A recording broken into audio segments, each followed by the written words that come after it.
本期视频是美国共和党参议员林赛·格雷厄姆近日接受电视访谈的节选。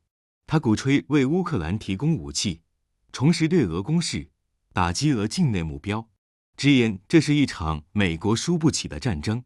乌克兰价值12万亿美元的关键矿产资源必须为西方所用，不能留给中俄。我们看看他是怎么说的吧。We turn now to Republican Senator Lindsey Graham of South Carolina. He joins us from London. Good morning to you, Senator. Thank you.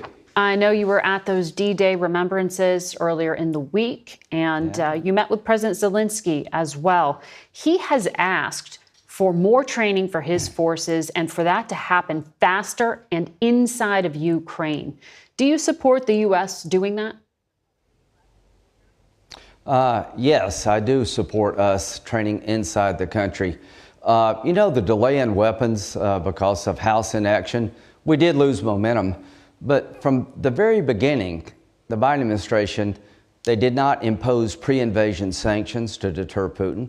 They didn't give weapons to Ukraine early on to deter Putin. And now we've got a chance to reset this war that they have the weapons. Here's what he wanted most of all. For us to go after the Russian assets all over the world, take the money from the sovereign wealth funds of Russia and give it to Ukraine. Mm-hmm. There's $300 billion sitting in Europe from Russian sovereign wealth assets that we should seize and give to Ukraine. We have Russian money in America we should seize. We should make Russia a state sponsor of terrorism under U.S. law. When I suggested that to President Zelensky, he lit up like a Christmas tree. Making Russia a state sponsor of terrorism under U.S. law would be a very big blow to Russia. Right. I don't know that the Biden administration would sign off on that, though. But in terms of what you just mentioned, they won't.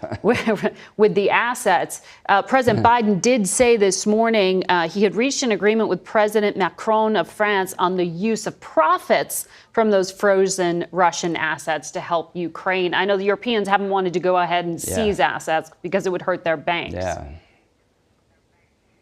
Well, they want to use the interest to help you. Either we're going to help Ukraine or we're not. It's now time to give them the F-16s, let them fly the planes, long-range artillery to hit targets inside of Russia, go after Putin's assets wherever they're at, all over the world, go on the offensive. I think this summer, Ukraine will regain military momentum.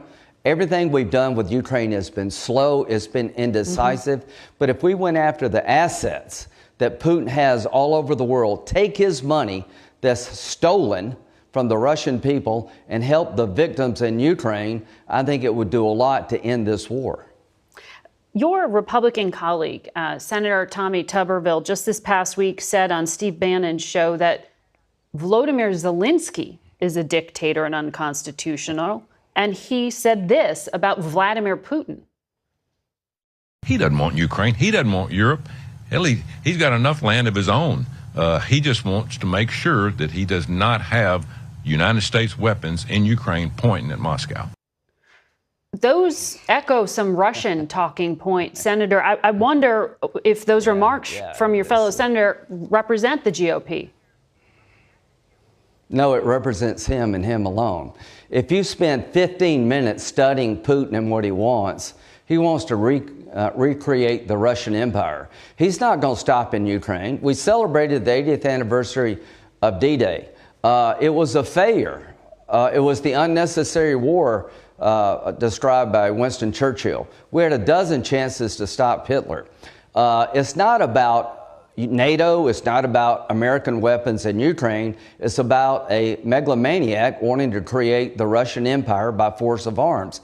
If you don't stop him, there goes Taiwan. Mm-hmm. So we've been slow as hell of helping Ukraine, but Senator Tuberville's analysis really misses what Putin's all about. He's an outlier, I think, in the Republican Party. I like him personally.